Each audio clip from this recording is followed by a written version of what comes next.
Olá, alunos, tudo bem? Seguinte, agora nós vamos fazer alguns exercícios de química baseados aí nos conteúdos que a Adriana passou para vocês. Então vamos lá no primeiro exercício. Peguei um exercício do Enem que fala sobre bebidas. As bebidas são assim, ó, o texto. Bebidas podem ser refrigeradas de modo mais rápido utilizando-se caixas de isopor contendo gelo e um pouco de sal grosso comercial. Sal grosso comercial é NaCl. Nesse processo ocorre derretimento do gelo e consequente formação de um líquido e resfriamento das bebidas. Uma interpretação equivocada, baseada no senso comum, relaciona esse efeito a uma grande capacidade do sal grosso de remover calor do gelo. Do ponto de vista científico, o resfriamento rápido ocorre em razão da... Pessoal, olha só, letra A, variação da solubilidade do sal, alteração da polaridade da água, elevação da densidade do líquido, modificação da viscosidade do líquido e diminuição da temperatura de fusão do líquido. Veja que no texto, ele deixa bem claro o seguinte, ó. Ele fala que utiliza-se caixa de isopor, que é tradicional, é só para reter calor ali, né? Contendo gelo e um pouco de sal grosso comercial. Nesse processo ocorre derretimento do gelo e formação de um líquido e resfriamento das bebidas. Então veja só. Na letra A ele fala variação da solubilidade. É falsa. A solubilidade, ela pode, do sal de cozinha, em especial, que é o NaCl, ela é praticamente constante, nós já vimos isso. Então é falsa, não tem sentido. Letra B, alteração da polaridade da água. A água continua sendo polar. O sal não vai alterar a polaridade da água. O sal dissolve na água porque a água é polar.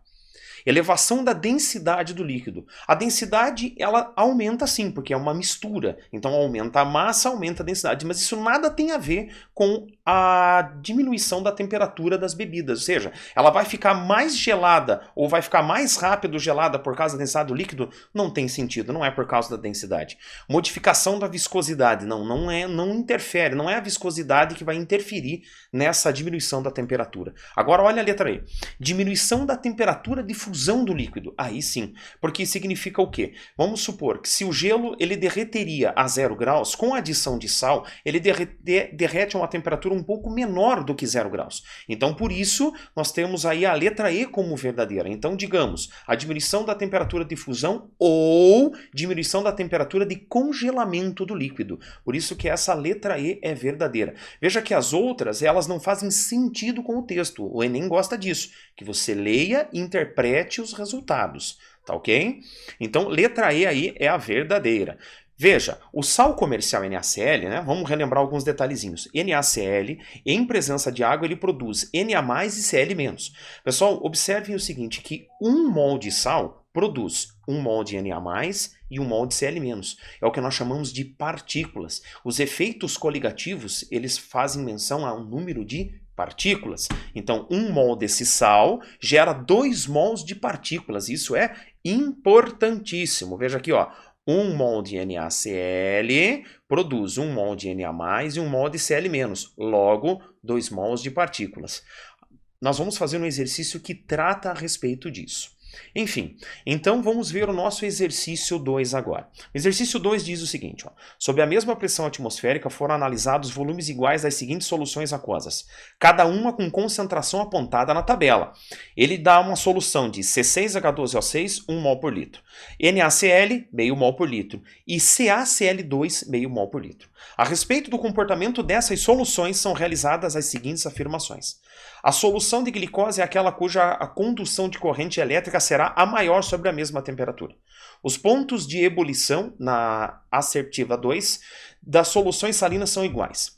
3. Todas as soluções apresentarão a mesma concentração de partículas dissolvidas. Pessoal, de novo, para responder esse exercício eu vou ter que fazer o seguinte. Veja, nós vamos ter que pegar as soluções. Aqui está o quadrinho com as soluções de...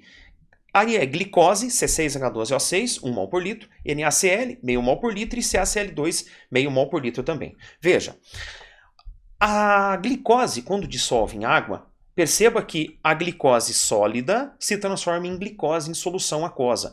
Uma partícula dissolvida por quê? 1 mol de glicose, que é uma substância molecular, produz 1 mol de partículas. Ele não sofre dissociação iônica como os sais. Então, 1 mol de C6H12O6 é igual a 1 mol de C6H12O6 de partículas. Ou seja, 1 mol por litro dá 1 mol por litro de partículas. Veja o NaCl agora. O NaCl, nós temos aqui, ó, NaCl que se dissocia, atenção, dissocia, ele dissolve e dissocia, produzindo 1 mol de Na+, e 1 mol de Cl-. Logo, 1 mol de NaCl dá 2 mols de partículas. Então, meio mol por litro de NaCl equivalem a o dobro de partículas, ou seja, dá 1 mol por litro de partículas. Então, o número de partículas de NaCl e o número de partículas de glicose é exatamente o mesmo. Agora vamos pegar o CaCl2, cloreto de cálcio.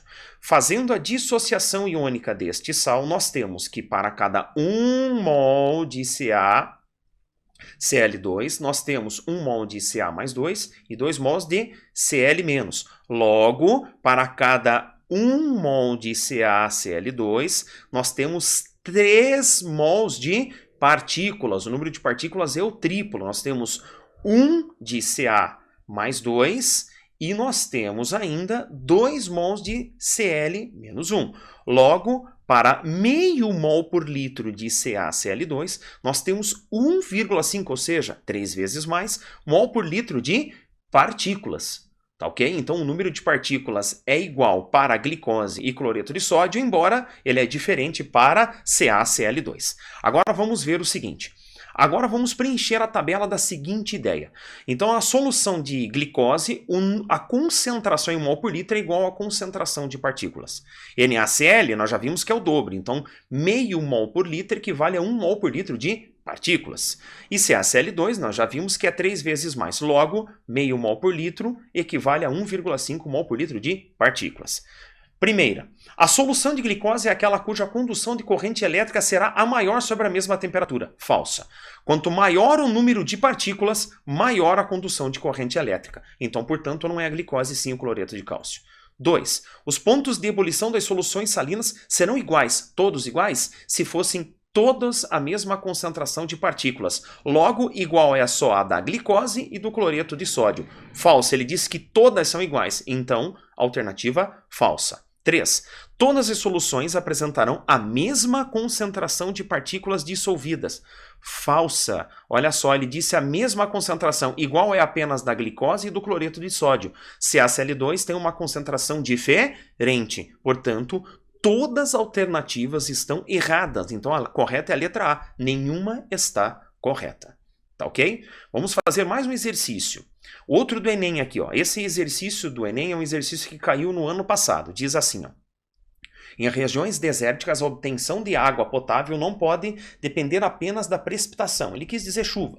Nesse sentido, portanto, sistemas para tirar o sal, dessalinização da água do mar, tem sido uma solução. Alguns desses sistemas consistem basicamente de 2 câmeras, uma contendo água doce e a outra contendo água salgada, separadas, atenção pessoal, membrana semipermeável, passa apenas o solvente, não passa soluto, né? Se fosse uma membrana permeável, passa solvente e soluto. Aqui é somente o solvente. Soluto não passa numa membrana semipermeável. Aplicando-se a pressão na câmara com água salgada, a água pura é forçada a passar através dessa membrana para a câmara contendo água doce. O processo descrito para a purificação da água é denominado filtração, adsorção, destilação, troca iônica ou osmose reversa. Vamos ver o seguinte. Pela leitura do enunciado, nós temos que veja só, ali ele disse que nós temos 2 compartimentos, um de água salgada e outro de água limpa, água doce. Aí o que acontece? Ele disse que uma pressão é aplicada na água salgada, obrigando a água a passar pela membrana semipermeável e produzindo ali água potável, né? Água pura. Então veja, o que nós temos aqui, ó? A pressão externa ela tem que ser suficientemente maior que a pressão osmótica. Logo, reverter-se-á o processo osmótico, que é a osmose reversa. Então significa o seguinte, olha só. Eu vou aplicar uma pressão aqui, ó. Esta pressão vai fazer com que, detalhe, ela tem que ser uma pressão maior que a pressão osmótica. Aí ela obriga a ter uma osmose reversa, ou seja, há a passagem nos 2 sentidos. Eu tenho passagem, por exemplo, por um sistema normal, a água passaria do lado direito para o esquerdo com maior fluxo.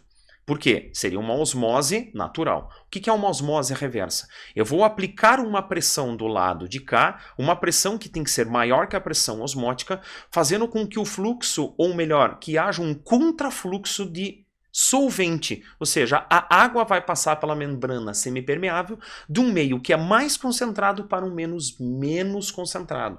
Ou seja, se ele é menos concentrado, logo nós temos o que nós chamamos de osmose reversa. Tá ok? Então, como que nós teríamos como correta? Não é uma filtração, porque soluções eu não posso filtrar, eu não consigo separar o soluto do solvente por filtração. A dissorção aqui não tem sentido. Uma adsorção é quando, por exemplo, eu tenho um metal e neste metal eu tenho um gás adsorvido. Ele fica preso, aderido à superfície desse metal. Destilação não pode ser, ele não deixa claro que é isso uma destilação. Destilação é quando você pega, aquece a mistura e separa o líquido do soluto por condensação. Troca iônica também não é, e osmose reversa seria aqui a resposta adequada. Veja, eu posso tirar por destilação a água do sal da água do mar, posso, mas no texto me diz que isso não pode ser por destilação, porque ele falou que tem duas câmeras contendo água doce e água salgada, logo é uma osmose reversa. Tá ok? Vamos para o nosso último exercício aqui, um exercício de novo de partículas que diz o seguinte. A concentração de cloreto de sódio no soro fisiológico é 0,15 mol por litro. Esse soro apresenta a mesma pressão osmótica que uma solução 0,15 mol por litro de quem? De sacarose? De sulfato de sódio? De sulfato de alumínio? De glicose ou de cloreto de potássio? Pessoal, antes de mais nada, cálculo do número de partículas da solução de soro fisiológico. Soro fisiológico tem NaCl. NaCl, nós temos o seguinte, para cada 1 mol de NaCl, nós temos 2 mols de partículas, já falamos isso, né? Temos 1 mol de Na+, e 1 mol de Cl-, logo 2 mols de partículas.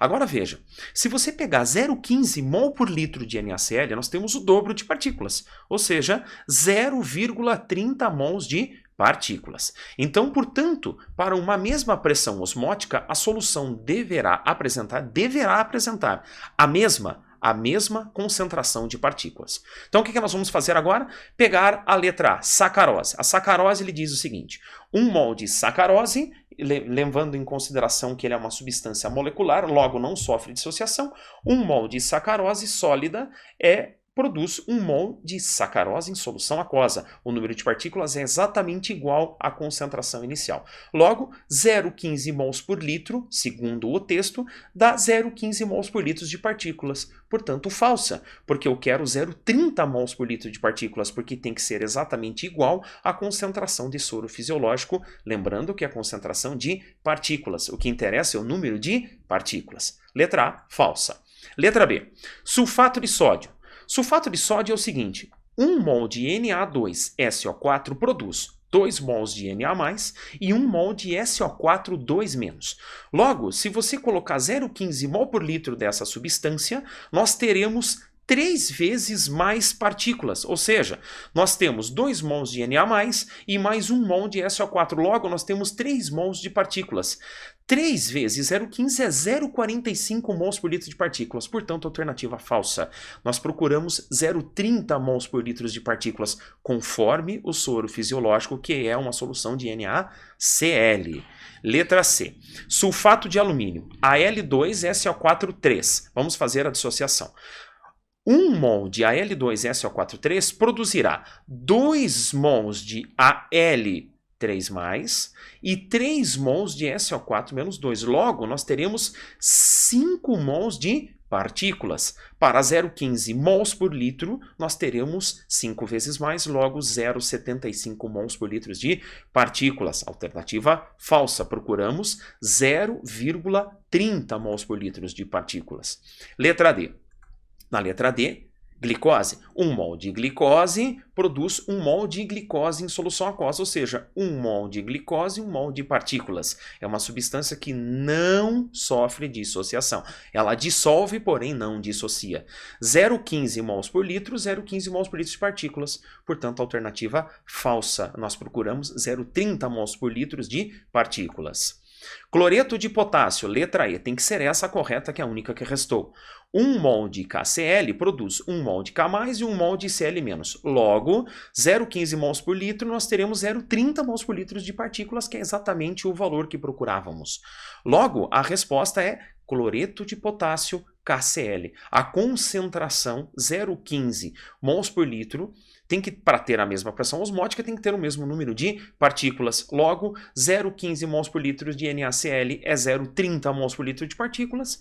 0,15 mol por litro de KCl é a mesma coisa que 0,30 mols por litro de partículas. Pessoal, espero que tenham aproveitado. Um grande abraço e até a próxima.